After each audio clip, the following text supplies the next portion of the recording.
everyone, and welcome to my channel. Today I wanted to talk about the number one thing I wish I had done before starting the business side of this art practice, and that is to really focus on my craft. So a little bit of a backstory. I am a self-taught artist. I did not go to art school, but I did always love art growing up. And I was in school, in college, and I was doing art a lot because I was a little bit stressed out, and that was my coping mechanism. And so I started having all of this work. I was really lucky to have people who believed in me and told me that I should start selling. And I thought, why the heck not? Let's do it. So I took all of the work I had, brought it to a local Christmas show and sold there, and I honestly did better than I thought I would. I had a good experience, and so I decided to kind of make that jump and to start selling at more markets.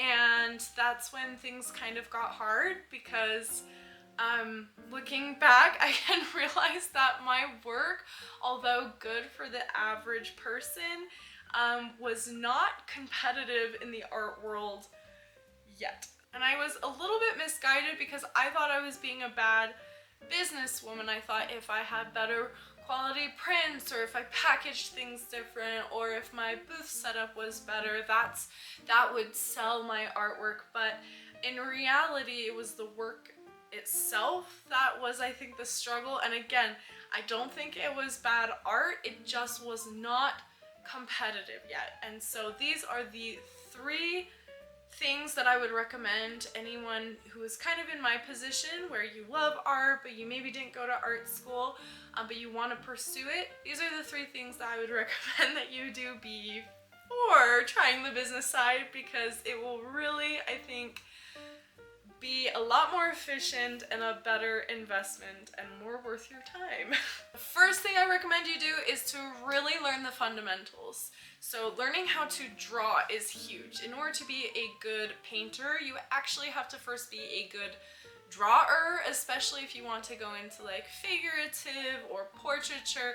Drawing is so important, and that is definitely something that I kind of skipped. I was like, I love the paint, I love the color, but I didn't have a good grasp of shapes and forms and, you know, my eye translation of like, here's my reference, here's my painting, how can I translate it onto the page. I just was not strong in that back when I first started. And so drawing is super important, but also color theory, doing value studies and understanding values. Composition is huge. Your piece is only as strong as your composition. I've made lots of subpar work because the composition just wasn't there, but I took a photo that I thought was pretty and I just painted it for the heck of it, and afterwards realized that the composition is just super weak, and I still have those paintings. So composition is huge. All of these things are your foundation for your work, and it's something that I wish I had focused on. So now I bring a sketchbook with me places and I practice sketching, and I don't do this as much as I should, but warming up with drawing and sketching, because it will just exercise your brain in the way it needs to as an artist. Just so important. I can't stress this enough. It is like a house. It is the foundation of a house. Good drawing skills are the foundation of a good painting. Everything else is also important, right? The color theory, the value studies, and the composition. That is like, if drawing is the very first layer of brick on your foundation, those three things are the next. And then once you start slapping on the paint and playing with everything and being expressive, that is the artistic style and flair, right? But you have to have a good foundation, otherwise your painting is gonna end up just not being competitive, right? There is a lot of good talent out in the world. You wouldn't expect to run 3 runs and then compete in the Olympics at track, right? So there is a lot of unsexy work that needs to happen before you start being competitive, and that is fundamental work. If you are self-taught like me, I would recommend 3 people on YouTube for you to follow. or Instagram, whatever. The first is Chris Fornatero. I attribute a lot of what I learned to him. He is under the handle The Paint Coach. He calls himself The Paint Coach. I think he earned that title because he is phenomenal. He does such a good job of teaching those fundamentals, the value, the color, the drawing, and everything. And he does it across the board: landscapes, portraits, pets, everything. There's so much you can learn from him for free. I feel like I need to send him coffee money or something, because truly, like, he has taught me so much out of just the generosity and goodness of his heart. So this is me returning the favor to him. Thank you, you're amazing. I recommend everyone go and check out his channel.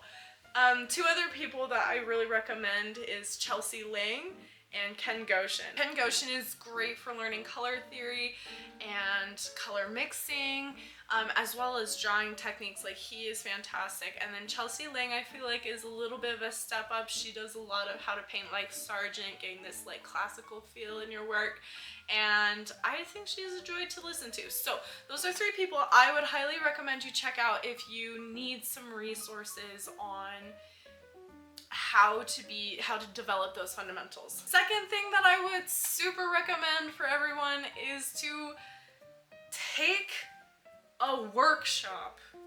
I wish I had done this sooner. This is probably the number one thing I wish I had done, is take a workshop. I did my first workshop last October, so I've been painting, trying to sell for the last 4 or 5 years, and it took me all of that time to take a workshop, and I wish I had done it earlier because it was so valuable. And there's a couple of reasons for this. Number one, you are gonna have a mentor, a master painter, the one teaching the workshop, come through every stage of the painting and give you a critique, a feedback, and you have the chance to make an adjustment on the spot before moving forward.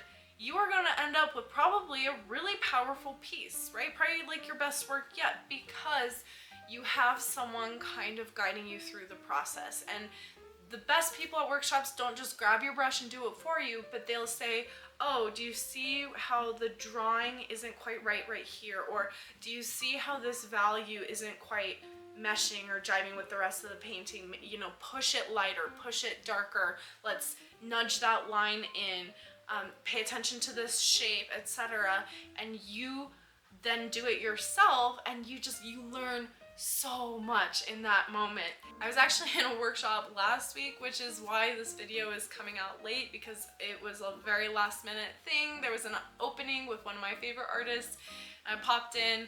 I'm super lucky to have that opportunity, and I just feel like I learned so much. In fact, I'm actually going to show you what I painted. It's behind me. So this is the piece that I did in the workshop last week. It's this ballerina, and this is only the second figurative piece I've ever done. This was the first. I also did this in the workshop. But it is because I know the fundamentals now, and fundamentals are the same across the board: landscape, portrait, still life, everything. It's the same across the board. And that's the reason why I was able to paint this, is because the fundamentals. But also the workshop was so helpful because at first I made this arm way too long. But then Dan Wilson, the artist teaching the workshop, was able to tell me, oh, you need to nudge it in a little bit. I didn't see that, right? But he did, because he's a master painter, and he gave me that critique, and I was able to move forward with confidence. Where if I had just kept going and made the arm super long, I would have gotten to the end of my painting and been like, oh crap, like it looks terrible, but then it's way too hard to fix at that point. So in the early stages, he gave me that feedback. I was able to adjust and then end up building and having a solid piece at the end. You can find workshops just through different artists' websites. I would recommend finding the artists that most inspire you, people you really love their work, and also that align with your own work, something, you know, similar to the work that you do or that you want to be doing, right? There's no point in taking a workshop from an artist that maybe does something super different than what you're trying to do, right? So try and make it aligned, and then go onto their websites, and usually they'll have it posted there. But if not, go to arts festivals or to shows like galleries and ask around, right? Like if it's opening night and all the artists are there and there's an artist you really like, ask them, hey, do you do a workshop? If they say no, the next question you should ask is, who do you know that does do a workshop that is maybe in this same realm of painting, right? Or who did you learn from? So the workshop I did in October was with Becky Tobiasen, and she actually learned a lot from Dan Wilson, so then I had the opportunity to do Dan Wilson's workshop, right? And it's this kind of this networking thing, like just ask people who they learned from, and then sometimes you can find someone doing a workshop, and that's super great. Another great outcome of workshops is to network with other artists. When I was first starting out, I didn't know anyone, and I have since met people through shows and workshops, but I wish I had known someone who was in that world back when I was first starting, who could give me some guidance as to like what shows I should do, or at the very minimum be a baseline of like, is my artwork competitive enough to be in this show, right? So if you're talking to an artist, you see their work and their work is like of a caliber up here, and they're like, yeah, I do this show and it's really successful, but your caliber of work objectively so is maybe down here because you need to work on those fundamentals, maybe that's an indication that you're not ready for that show yet. But it gives you something to work towards. You have in your mind, oh, I need to get to this level, because sometimes I think we wait too long as well to start entering our work into shows. You don't need to be perfect, but you do need to have a base of fundamental work so that you can be competitive, right? So that you can have sellable quality work. This is the number one thing that I would have put my money towards before doing a website, before doing boofies, before doing a booth setup, before trying to do higher quality prints or whatever. I would have just spent my money on a workshop, even in just one, network with the other artists, network with the person teaching it, and really just like that is so valuable. I can't even tell you how valuable it is, but that is the number one thing that I wish I had done. Point number 3 is to learn about your materials. And I don't mean like the painting aspect, right? I mean like your physical materials. Learn about your paint, transparent versus opaque, light fastness, right? Alizarin Crimson is a fugitive pigment. If you use that as your red, it will fade over time. There is a reason why the Mona Lisa looks a little bit weird.